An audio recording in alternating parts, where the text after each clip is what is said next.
Hindi short hand की practice dictation 80 शब्द प्रति मिनट गति से डिक्टेशन 5 सेकंड में शुरू होगी।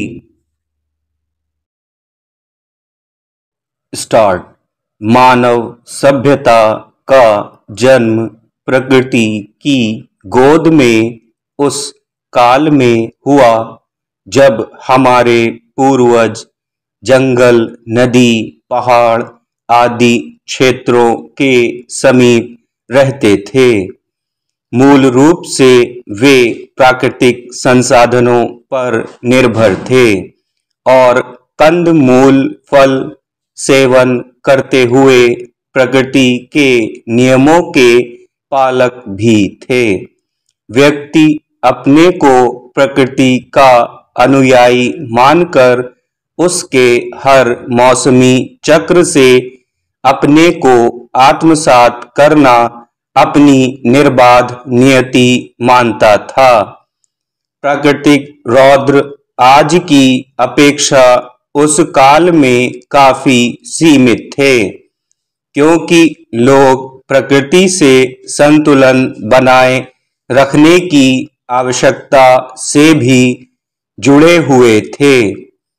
सभी मौसम अपने दायित्व संचालन में मानवीय आचरण के विभिन्न पहलुओं से तादात्म्य स्थापित किए हुए थे।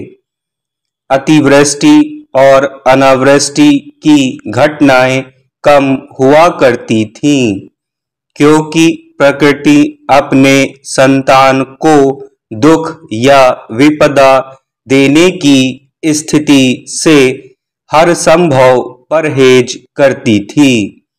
यूं कहें कि उस कालखंड में मानव और प्रकृति एक दूसरे के पूरक और सहयोगी माने जाते थे। क्रमशः कृषि के धरती पर आगमन ने मानव प्राणी को एक अलग परिधि से युक्त करते हुए उसकी भूख को कृषि संसाधनों के विविध आयाम से सामंजस्य बनाने में अहम भूमिका निभाई। कृषि के विभिन्न प्रकल्पों के चयन से अनेक किस्म के अनाजों के उत्पादन की विधा रची गई, जिसका मूल आधार प्रकृति प्रदत्त वर्षा के जल को स्वीकार किया गया। धीरे धीरे मानवीय सभ्यता के विकास की गति जब तेज हुई तो हम सब की आवश्यकताओं में भी स्वाभाविक रूप में वृद्धि के द्वार खुलने लगे।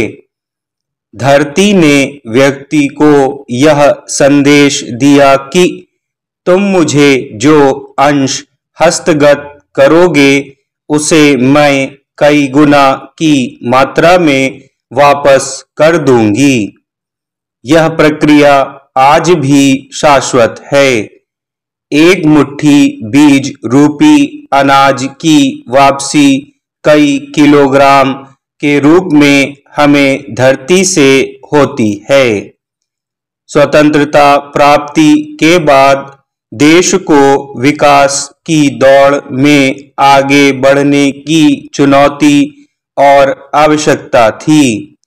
मानवीय और वित्तीय संसाधनों की सीमा में देश ने अनेक योजनाओं को शुरू करके विकास की पटकथा लिखना शुरू कर दिया, लेकिन चूक यह हुई कि प्रगति के लक्ष्य बिंदु को शीघ्रता में स्पर्श करने की अदम्य प्यास ने हमें प्राकृतिक संसाधनों के असीमित भंडार में सेंध लगाने के दुस्साहस से भी लैस कर दिया।